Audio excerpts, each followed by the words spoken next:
關於救世軍喺香港嘅家品店咧，唔小心放咗啲違禁品出嚟賣咧，咁呢單嘢我仲有想講，香港嘅總部有聲明咧話呢個係純粹疏忽啦，但係即係唔樂觀咯，對於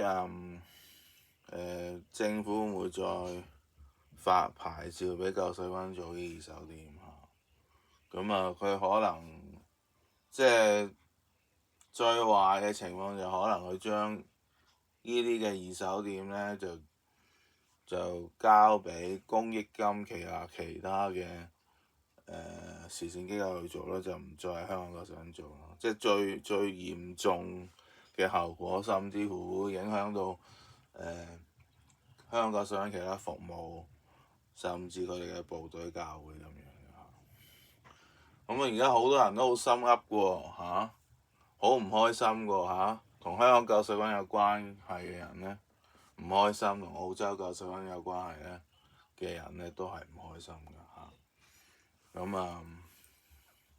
所以有啲人如果仲喺度搞亂檔咧，就激嬲晒所有同救世軍有關嘅人啦。無論而家仲翻唔翻救世軍嘅人都好啦，咁佢哋可能始終對香港嘅救世軍或者澳洲救世軍有感情啦。就算佢冇翻過教會，冇翻過部隊都好啦，都可能試過得到咧救世軍嘅幫助喺社區方面嚇。即係大家都唔開心咯而家。如果再有人搞亂檔咧，就真係咧，呢啲叫咩咧？呢啲叫犯眾憎啊！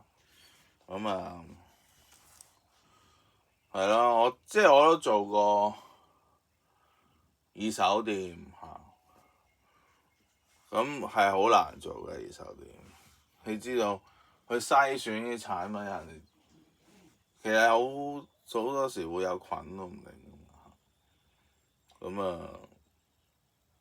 但係有人政府嘅規矩咧就真係咁嚴格嘅嚇。呻下啦喺度嚇，大家都唔開心啊，但係呻下好嘅嚇，